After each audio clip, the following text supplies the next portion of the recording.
أعوذ بالله من الشيطان الرجيم. بسم الله الرحمن الرحيم. الحمد لله رب العالمين وبه نستعين والصلاة والسلام على رسول الله الأمين سيدنا محمد وعلى آله وصحبه أجمعين. سبحانك لا علم لنا إلا ما علمتنا إنك أنت العليم الحكيم. ولا حول ولا قوة إلا بالله العلي العظيم. رب اشرح لي صدري ويسر لي أمري واحلل عقدة من لساني يفقهوا قولي. نوينا التعلم والتعليم والتذكر والتذكير والنهي والانتفاع والإفادة والاستفادة والحث على التمسك بكتاب الله وسنة رسوله صلى الله عليه وسلم والدعاء إلى الهدى والدلالة على الخير ابتغاء وجه الله ومرضاته وقربه وثوابه سبحانه وتعالى. قال الإمام النووي رحمه الله تعالى ونفعنا والمسلمين بعلومه في الدارين آمين. وروينا في سنن أبي داود بإسناد جيد لم يضاعفه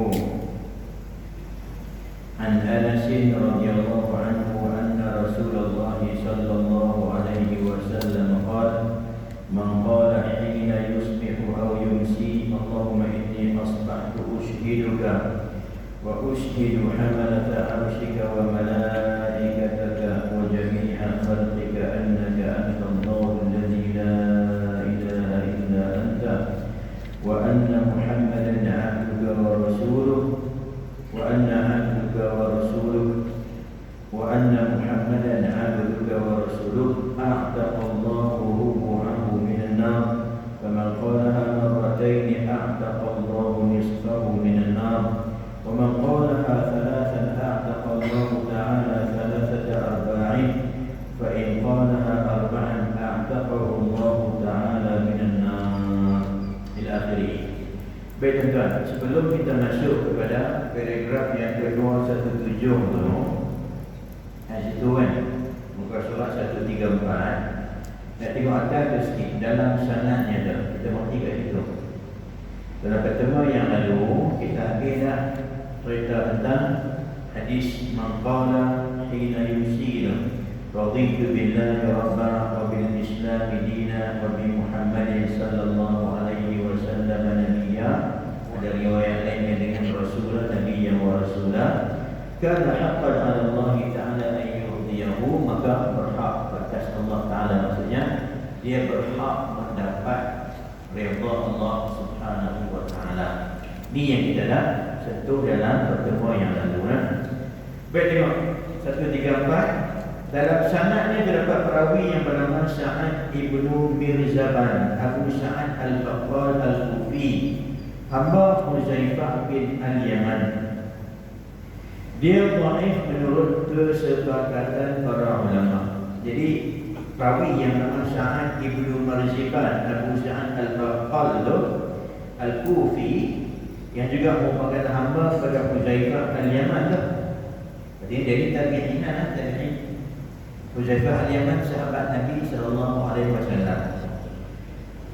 Jadi perawi yang nama Sa'ad ibnu Mirzaban itu dhaif menurut kesepakatan para ulama. Jadi hadis ini dhaif lah. Sebab ulama sepakat mengatakan perawi yang dhaif. Imam Tirmizi mengatakan hadis ini hasan sahih, namun gharib dari jalur ini. Betul. Imam Tirmizi dia kata hadis ini hasan sahih. Imam Tirmizi tuan-tuan dalam Sunan Tirmizi dia kadang-kadang dia kata hadza hadisun hasanun sahih. So mana ada kalau kita tengok ni istilah istilah yang kita hanya jumpa dalam Sunan Tirmizi saja. Kita tak jumpa dalam kitab-kitab yang lain. Jadi sahih lain, hasan lain. Hasan dengan sahih dua tingkatan hadis yang berbeza. Kalau hasan artinya hadis tersebut perawinya tadi ini tidak menepati dengan ciri-ciri hadis yang sahih. Maksudnya perawinya itu kurang dari sudut hafalannya, lemah dari sudut ingatannya, sehingga kan dia tidak mencapai ke martabat perawi yang sahih. Maka hadisnya itu dinamakan hadis hasan. Tentu ya, jatuh. Tanda ni semua elok. Tidak ada salah. Jadi kalau hasan sahih ni macam mana? Imam Tirmizi kata hadis ini hasan sahih menurut penilaian beliau. Dan harus diingat Imam Tirmizi bukan calon-calon ulama. Dia adalah salah seorang ulama yang muktabar dalam bidang ilmu hadis. Lalu ulama cuba menafsirkan maksud beliau hasan sahih itu mungkin maksud beliau hasan menurut riwayat ini, sahih menurut riwayat lain. Jadi mungkin pada pandangan Imam Tirmizi hadis ini memiliki beberapa jalur sanad, maka di antaranya sanadnya yang sahih, ada di antara sanadnya yang hasan. Ataupun menurut pada pandangan ulama hadis, sebahagian yang mengatakan hadis ini sahih, sebahagian mengatakan hadis ini hasan. Maka istilah yang kita bawa itu hasan sahih merujuk kepada perkara yang demikian. Namun gharib dari jalur ini jalur yang kita baca ni, daripada sanad Sa'ad ibn Mirzaban, Abu Sa'ad al-Baqqal al-Kufi itu, dia kata ini riwayat ataupun sanad yang gharib. Gharib itu maksudnya diriwayatkan dengan perawi yang satu sahaja pada setiap tabaqah, sahabat satu, tabi'in satu, tabi'in satu. Jadi pada setiap tabaqah perawi itu hanya seorang perawi sahaja, maka dinamakan sebagai gharibun. Nah, gharib itu bukan pelik, gharib bukan ganjil, gharib bukan bermaksud dhaif, tidak. Gharib itu maksudnya ialah hadis itu diriwayatkan dengan satu perawi sahaja pada setiap tabaqah, pada setiap peringkat riwayat tadi ini. Jadi boleh jadi kalau perawi-perawinya kuat, maka dia akan jadi sahih. Walaupun dia hadis gharib, tapi dia boleh sahih. Tapi kalau perawinya lemah, tengoklah tahap kelemahan tadi ni. Sama ada dia jadi dhaif, jadi hasan, ataupun jadi hadis-hadis yang lain. Baik, itu kata Imam Tirmizi. Cuba tengok apa Imam Nawawi buat komentar. Mungkin hadis ini sahih pada riwayatnya dari jalur yang lain. Itu yang kata Imam Nawawi tadi. Jadi mungkin mengikut kalau riwayat ni Sa'ad bin Mirzaban ni lemah, ulama sepakat katakan dia lemah, maka hadisnya lemah. Tapi walaupun hadis lemah, oleh kerana Imam Tirmizi mengatakan hadisnya sahih. Kalau kita ingat Imam Tirmizi ilmunya luas, pengamatannya luas, pengetahuannya luas dalam bidang ilmu hadis. Jadi kata Imam Nawawi mungkin daripada jalur yang lain, sanad yang lain, hadis ini adalah sahih. Diriwayatkan juga oleh Abu Dawud dan Nasa'i dari jalur yang lain dengan sanad yang baik. Ini dengan sanad yang jahid. Jadi kalau dengan sanad yang jahid, yang baik kata Imam Nawawi sini.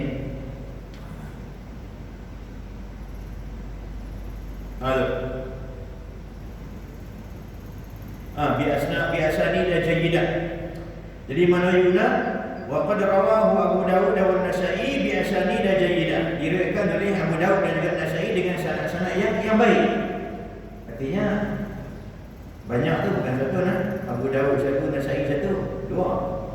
Artinya apa? Asanid banyak. Dia plural. Kalau dua orang, kalau Abu Dawud satu, Nasa'i satu, dia boleh jadi bisanadaini, jayidaini dengan dua sanad. Tapi dia bukan dengan asanid. Aja mungkin Abu Dawud ada dua riwayat, Nasa'i satu. Abu Nasa'i dua, Abu Dawud satu. Sekurang-kurangnya cukup tiga. Barulah dia akan dengan kalimat asanid.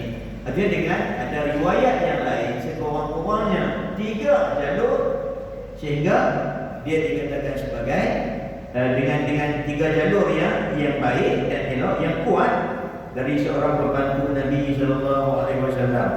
Rajulin, daripada seorang lelaki yang pernah membantu menjadi pembantu Nabi sallallahu alaihi wasallam daripada Nabi sallallahu alaihi wasallam. Nah, ini tak tahu lah tuan. Kalau orang kata siapa dia pembantu Nabi itu, kita tak tahu. Jadi macam mana kita nak tentukan hadis sebaik atau tidak? Sedangkan perawinya yang dikatakan membantu Nabi itu tidak dikenali orangnya. Bila tak dikenali, tak boleh kita nak hukumkan orang itu siapa dia. Nah, orang yang kita tak kenali ini adalah sahabat Nabi. Maka sahabat Nabi, ulama hadis sepakat katakan kulluhum udul. So maka walaupun kita tidak kenali siapakah lelaki yang menjadi khadam kepada Nabi tadi, maka hadisnya diterima. Kerana orang yang menjadi khadam Nabi itu statusnya adalah sahabi, dan tidak mengetahui status sahabi tidak mencederakan dengan hadis tersebut. Karena sebab sahabat semuanya ulama kata ulun terdiri daripada orang-orang yang baik, yang elok, yang diterima riwayat mereka. Dan kita tak bicara tentang sahabat tadi ni. Abu Hurairah, sahih ke dah Abu Hurairah? Tak bicara mana. Kita tak bicara dah Abu Hurairah ke Aisyah ke. Tentu kena ikut kan dahsyat kan. Abu Sufyan yang sebelumnya berperang dengan Nabi. Muawiyah bin Abi Sufyan yang berperang dengan Sayyidina Ali. Kalau kita nanti kira tu habis berapa ramai sahabat Nabi yang terlibat di pihak Sayyidina Muawiyah bin Abi Sufyan, dan berapa ramai pula sahabat Nabi yang terlibat di pihak Sayyidina Ali. Begitu juga dengan peperangan Jamal di pihak Sayyidina Aisyah. Sahabat-sahabat Nabi juga ramai. Walaupun begitu keadaannya, ulama tetap mengatakan as-sahabatu kulluhum udul. Sahabat-sahabat Nabi kesemuanya mereka adalah adil. Jadi kita tak bicara tentang pribadi mereka, kerana mereka semuanya adalah orang-orang yang fi a'la martabati min as-sahabah, lebih tinggi daripada sahih dari ini. So periwayatan sahabat-sahabat Nabi dalam keadaan macam mana pun, selama mana mereka adalah sahabat, diterima walaupun kita tak kenali namanya. So dengan riwayat ni, maka dia mengukuhkan riwayat yang kita baca di atas tu. Riwayat Tirmizi daripada Thauban. Dengan demikian dasar kesihatan hadis terjaga, alhamdulillah. Maka ada asas. Jadi hadis yang kita baca di dalam kitab Al-Azkar ni walaupun dihukumkan sebagai dhaif, tapi dengan jalur-jalur yang lain yang sahih, maka hadis itu ada asasnya, ada sandarannya, ada asalnya tu. Maka beramal dengan hadis ni tidak menjadi masalah. Diriwayatkan juga oleh Imam Hakim Abu Abdillah dalam kitab Al-Mustadrak ala Sahihain dengan komentar sanad hadis ini sahih. Bahkan sanad hadis ini juga ditasihkan oleh Imam Al-Hakim Abu Abdillah dalam kitabnya Al-Mustadrak. Dalam riwayat Abu Dawud dan selainnya menggunakan lafaz wa bi Muhammadin Rasulullah. Sementara dalam lafaz Nabi menggunakan lafaz Nabiyya. Ini Abirah. So tentang riwayat Abirah dalam Abirah. So secara kesimpulan riwayat hadis ni kita boleh hukumkan sebagai baik dan elok dengan sokongan, dengan syawahid dan sebagainya. Maka hadis ni ada asal, ada asalnya, ada sandarannya. Artinya ada, bukan hadis yang direka-reka. Walaupun sanad hadis yang Imanawi ini sanadnya dhaif, tetapi dia disokong dengan riwayat-riwayat yang lain, lebih-lebih lagi daripada riwayat An-Nasa'i dan juga Abu Dawud dikatakan sebagai asanid yang jadidan. Maka jadi kuat dan sempurna hadis ni. Cuma habis macam masalah sanad masuk dalam masalah riwayat pula. Lafaz Tirmizi dia kata wa bi Muhammadin Nabiyyan. Manakala riwayat Abu Dawud dia benar Rasulullah, wa bi Muhammadin Rasulullah. Dia main dengan dua riwayat. Dianjurkan, kata Imam Nawawi, ini kesimpulan yang dibuat Imam Nawawi, dianjurkan untuk menggabungkannya dalam bacaan itu lafaz Nabi yang Rasulullah. Ini yang kita tengok dalam bacaan-bacaan dalam rotib wirid latif Imam Al-Haddad ataupun dalam Mahsurat Imam Syahid Hasan Al-Banna rahimahullah. Dia main dengan raditu billahi rabba wa bil islam dina wa bi Muhammadin sallallahu alaihi wasallam nabiyyan wa rasulah. Jadi dia gabungkan riwayat Imam Abu Dawud dengan riwayat Imam Tirmizi.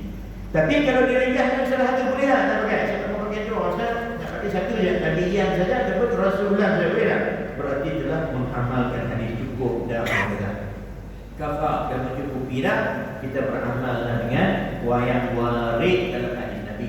Sama ada beramal dengan hadis riwayat Imam Tirmizi ataupun riwayat Imam Abu Dawud, tidak jadi masalah.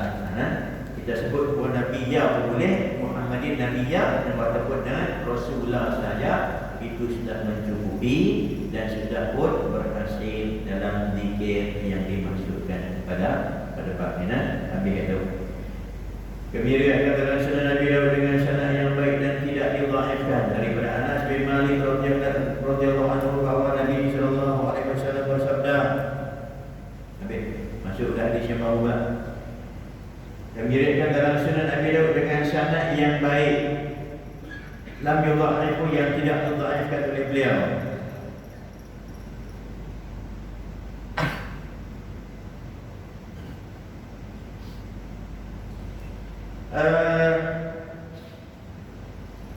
Kami riwayatkan dalam Sunan Abi Daud dengan sanad yang baik dan tidak didhaifkan dari Anas, di hadis Anas bin Malik, bahawa Nabi SAW mengatakan, man qala, barang siapa yang berkata, hina yusbih atau yumsi, di waktu pagi dan juga di waktu petang.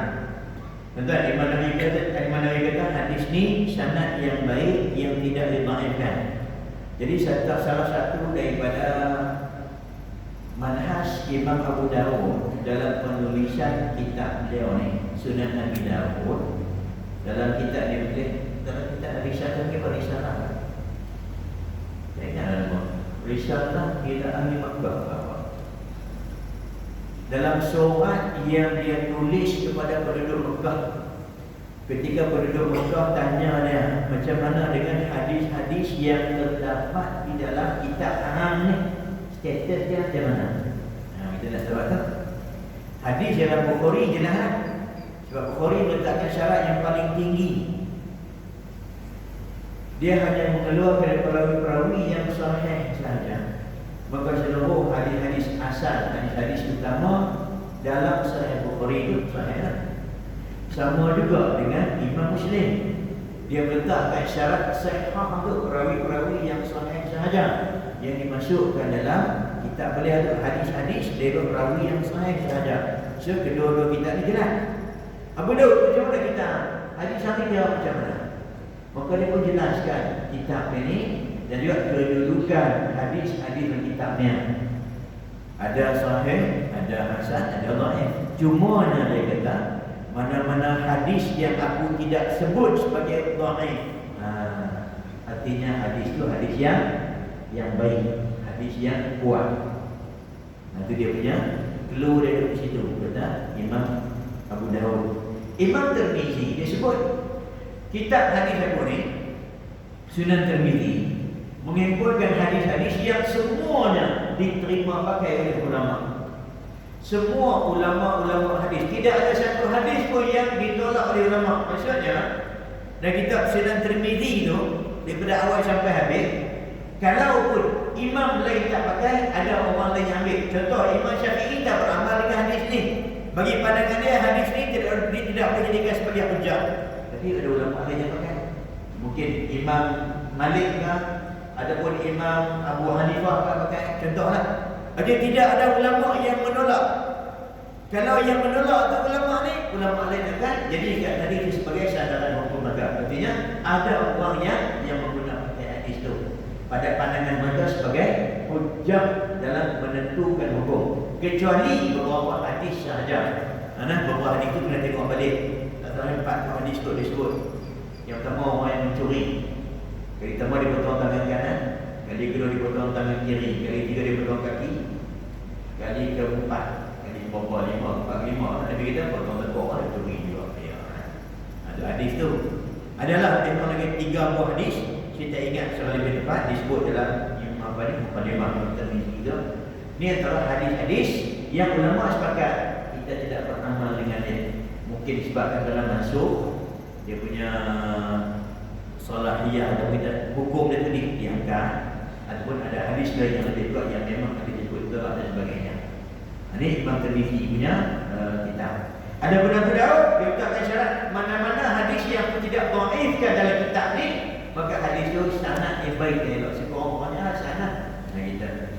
Jadi cuba tengok. Jadi kata Imam Nawawi, kami riwayatkan dalam Sunan Abi Daud dengan sanad yang baik dan tidak didhaifkan dia, tidak didhaifkannya oleh Abu Daud. Maksudnya dia sanad itu baiklah. Di sini ada sedikit.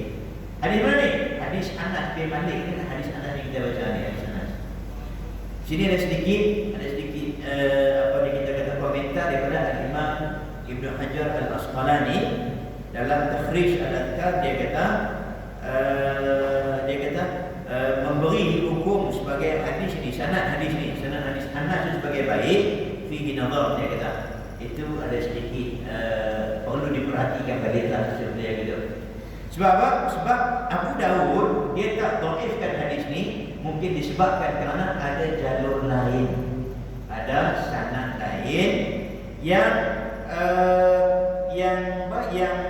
baik, yang kuat, yang selain daripada yang datang daripada Anas bin Malik. Artinya yang meriwayatkan hadis daripada Anas. Hadis ni baik daripada Anas, pecah habis dua.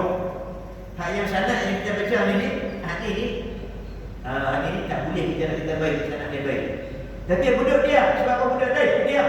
Sebab kemungkinan sanad yang satu lagi tu, yang juga ada Anas bin Malik, itu kuat dan elok.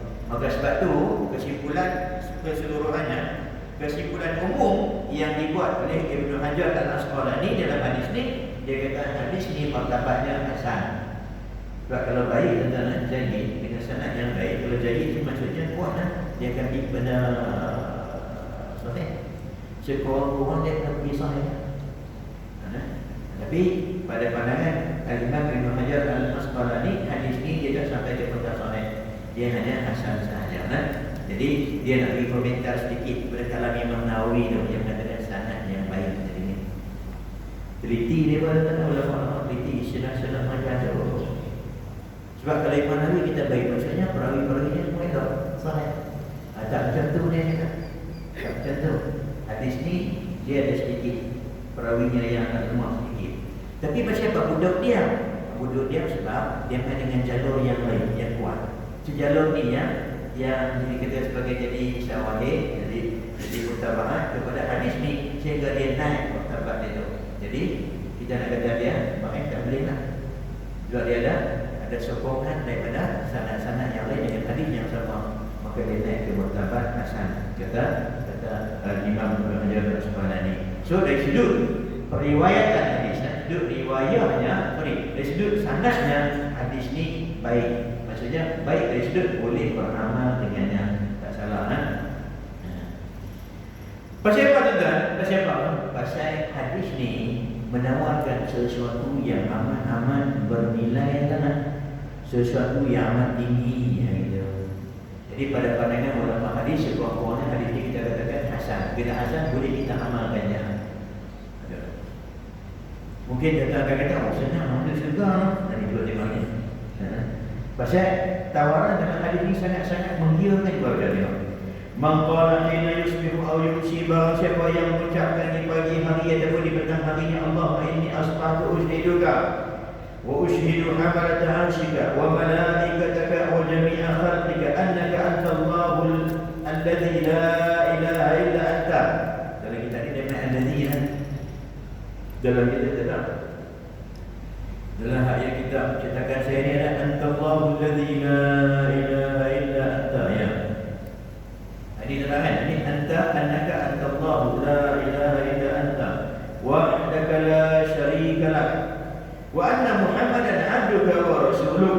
Dia baca macam tu, baca daripada Allahumma inni asbahtu sampailah wa anna muhammadan abduka wa rasuluk a'taqallahu ruhahu minan nar. Maka Allah Taala akan membebaskan 1/4 daripada tubuh badannya daripada api neraka. Kita baca sekali 1/4 tubuh badan kita selamat.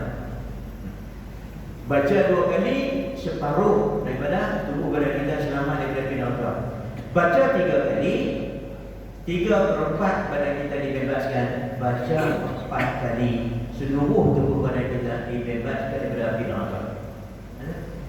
Baca berapa kali kan? Baca 4 kali lepas subuh, 4 kali lepas asar, waktu asar. Artinya waktu asar tu nanti pulang lepas asar ke ataupun sebelum maghrib ke. Ada. So ambil masa 15 minit sebelum maghrib. Lah maghrib masuk pukul 7 minit dan sebagainya. So dalam pukul 6 pagi 5 tu, baca. Wirid nafsi bukan berat. Tu dia mau wirid nafsi, wirid yang sangat yang ringkas kan kita, tapi menepati lah cukup. Walaupun dia ringkas, tapi cukup dah untuk jadikan sebagai wirid di waktu pagi dan petang. Wirid notis imam kan tak. Boleh nampak ya, boleh amal tapi tak ada jazah. Amal yang kan Nabi ni kan.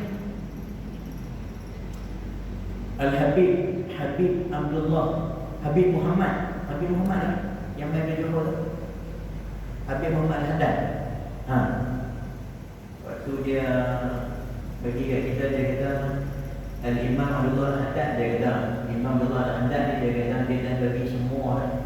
Waktu dia buat ketulisan ni, dia ijazahkan kepada seluruh muslimin untuk beramal dengan yang lain. Tak payah nak tunggu Nabi ijazah. Bila dia anggap apa lepas tak perlu, dia kata boleh ambil tu dah. Dia daripada turunan Abdullah Haddad lah. Dia kata waktu Imam Abdullah Haddad dah karang wirid Latif, susun wirid Latif tu, dia dah bagi kebenaran kepada seluruh umat Islam untuk beramal dengannya. Tuan-tuan masuk ke Play Store tu, boleh tu wirid Latif, dia keluar main tu. Cumanya kalau kita ada ijazah daripada buku-buku yang ni lebih seronok lah, lebih seronok untuk kita beramal. Gitu. Tapi pada asasnya dah boleh untuk kita beramal. Tuan-tuan, kita ni tawaran yang sangat-sangat menggiurkan Nabi SAW. Kita ni tuan-tuan, syurga tak tentu, ya tak? Bukan tak tentu, nampak jauh dan kita ni kan. Tapi kalau neraka tu, Allah Akbar, Allah Alhamdulillah, kita rindu. Tapi kalau dengan cara hidup kita ni, Allah Akbar, nak kata tak henti kan ni. Cumanya kita ni tak layak dengan syurga Allah Ta'ala satu saja yang boleh beritahu. Dan memang kita ni layaklah untuk dapat kemurkaan Allah dan sebagainya dengan cara hidup kita ni. Tapi Nabi Muhammad SAW, seorang Nabi yang penuh rahmat dan kasih sayang kepada umat baginda, dia ajak mai kat kita ni yang nakal-nakal ni, kita ni buat amalan-amalan ibadat ni. Salah satu jalan dan cara untuk kita nak membebaskan diri kita daripada api neraka Allah Ta'ala, kita baca yang ni. Ini pengakuan daripada seorang hamba kepada ketuhanan Allah Subhanahu wa Ta'ala. Allahumma inni asbahtu ushiduka, ya Allah, aku berpagi-pagi ushiduka, bersaksikan akan Engkau ya Allah. Kalau baca petang tukar asbahtu tukar Allahumma inni amsai itu, tukar amsai itu. Asbahtu dia waktu pagi. Kalau kita baca waktu subuh, kalau tak baca wirid lain, pada contohlah wirid tak baca dan terlalu ni jangan tinggal. Yang ni jangan tinggal. Pasal kita nak mati ni dua keadaan dia tuan. Sama ada kita mati siang hari ataupun kita mati malam hari. Itu ya. Kalau kita mati lepas terbit fajar, sampai sebelum tenggelam matahari, dia kira mati siang hari. Kalau kita mati lepas dia macam ni, terbenam matahari dah. Lepas terbenam matahari sampai sebelum subuh, dia kira pagi waktu malam hari. So barang siapa yang baca di waktu subuh, lepas subuh dia baca, maka kalau dia mati di siang harinya, maka dia akan dibebaskan dari api neraka. Dan kalau dia baca lepas waktu asar, kalau dia mati di waktu malamnya, maka dia dikira sebagai, dia akan dibebaskan daripada api neraka Allah Ta'ala. Itu tawaran yang cukup lumayan tuan. Dengan amalan yang sedikit, dengan amalan yang sesimpel ini. Hadisnya hasan. Lepas tu kita tahqiqkan hadisnya dulu. Kita pastikan dulu sanadnya baik. Mengikut Amirul Mukminin dalam hadis, Al-Imam Ibn Hajar Al-Asqalani, hadisnya hasan. Dan hadis ni boleh kita beramal. Inilah rahmatnya Nabi kita Muhammad sallallahu alaihi wasallam. Tak ada satu benda pun yang boleh membawa kebaikan kepada kita. Tak ada satu pun yang bermanfaat untuk umat baginda, melainkan baginda pastikan cerita dah apa. Buat lagu ni. Walaupun sekecil-kecil ibadat yang macam ni, tapi memberi kesan yang cukup besar kepadanya. Dan tak ada satu pun yang boleh membawa kemurkaan Allah Ta'ala dan juga azab Allah Ta'ala, melainkan Nabi pasti akan beritahu kepada kita supaya kita hindari benda tersebut.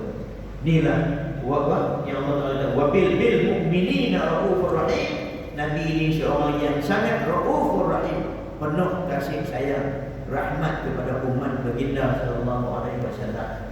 Cukup perhatikan dengan hal umat baginda tadi ini, maka disediakan kepada kita perisai-perisai tertentu, diajak kepada kita dengan perkara-perkara yang boleh membentengi diri kita daripada kemurkaan Allah Ta'ala, daripada azab Allah Ta'ala. Kalau salah kembali balik, kan dia kata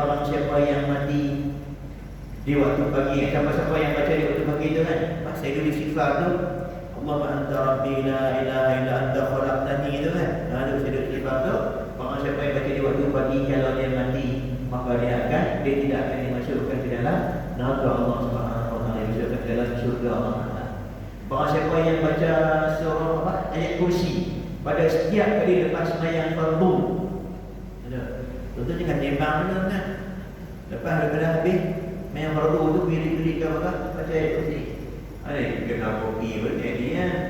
Nanti kena ni orang sedang 2-3 orang pinggan dan orang tengah tak baca tadi. Nak pilih trend. Jangan ada takut orang.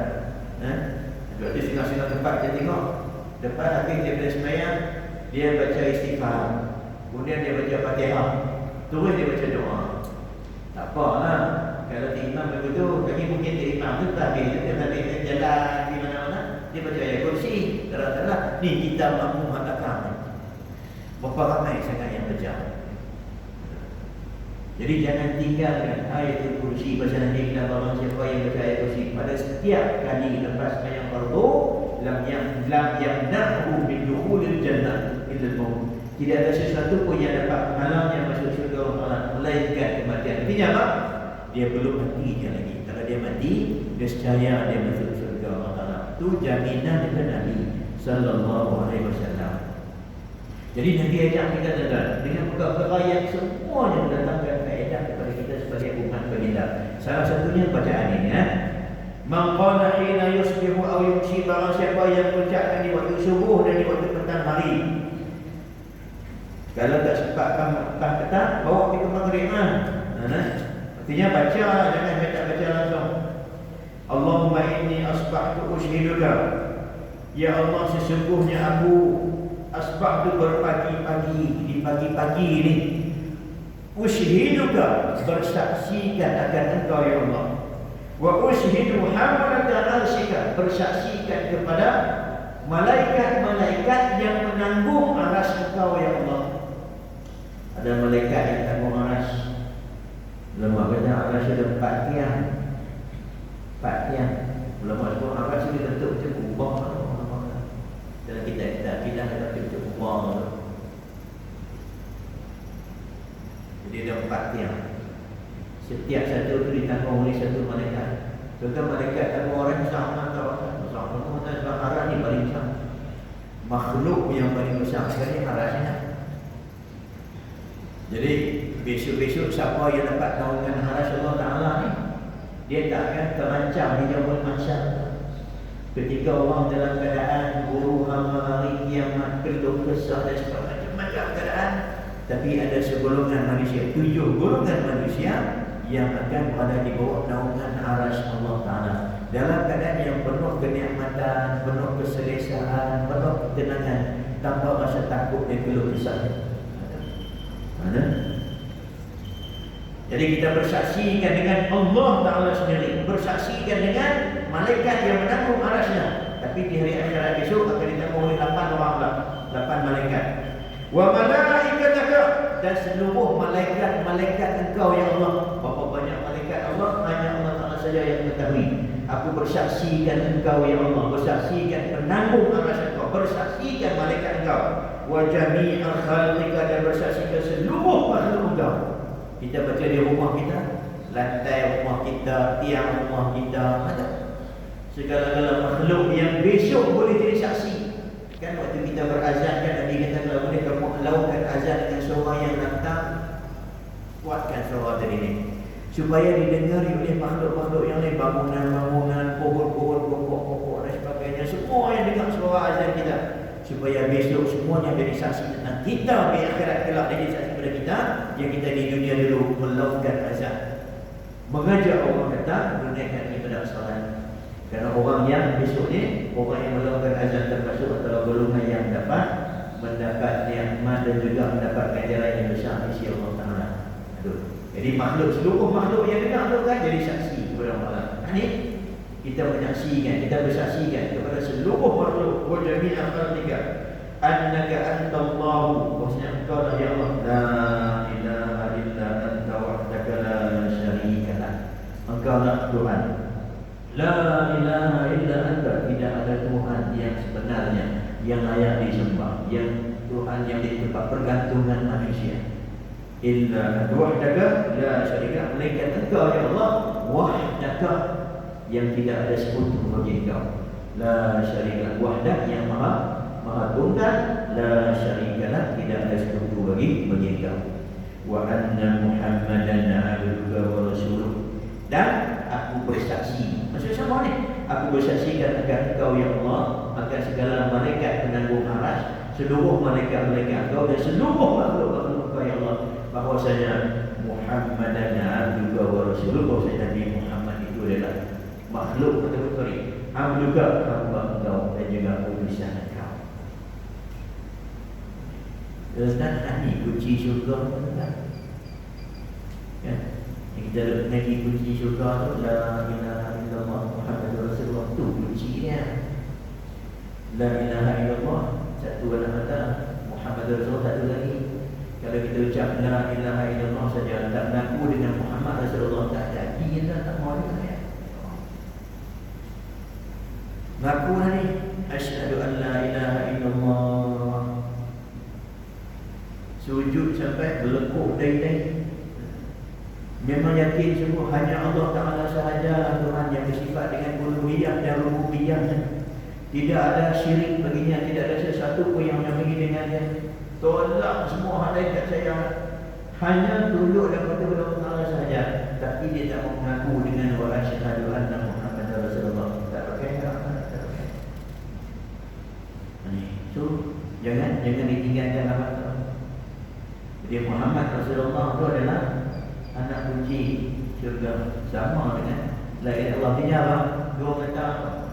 Kata satu tak ada biasa.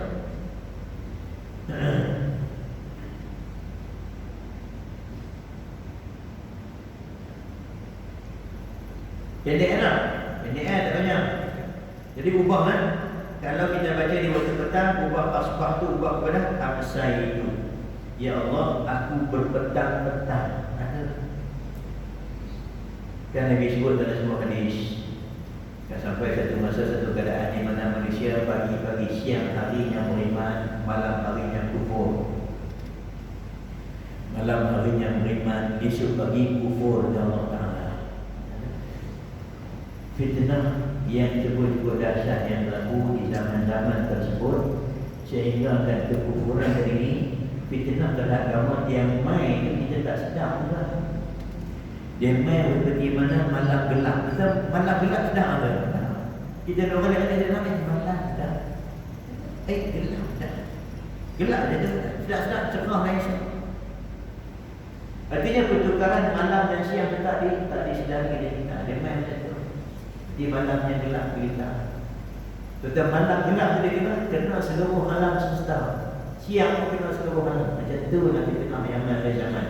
Fitnah yang boleh membawa kepada kufur, syirik, jatuh dan sebagainya tu, yang main jatuh. Kena semua orang, kecuali orang-orang yang kena ini fitnah. Nampak?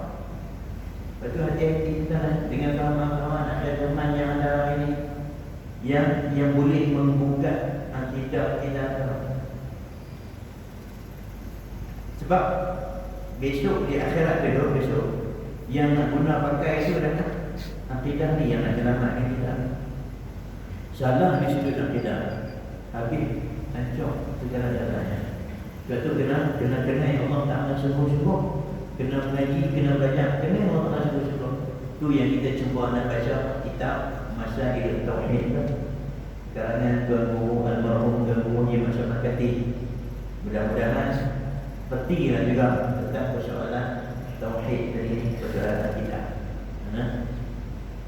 Pada zaman-zaman kita ni, termasuk pada zaman-zaman ini, zaman-zaman yang fitnah datang kepada agama, yang memusnahkan pegangan agama, yang menjadikan seorang itu kufur tanpa dia sedar. Boleh jadi tak? Ya, nanti kita bahas. Pertemuan yang akan datang insya-Allah Taala.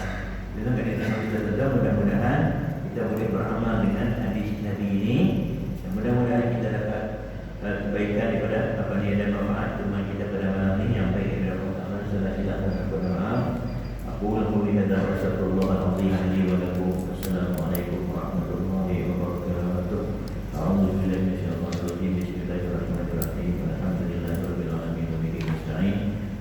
والسلام على رسول الله الأمين سيدنا محمد وعلى آله وصحبه أجمعين. اللهم علمنا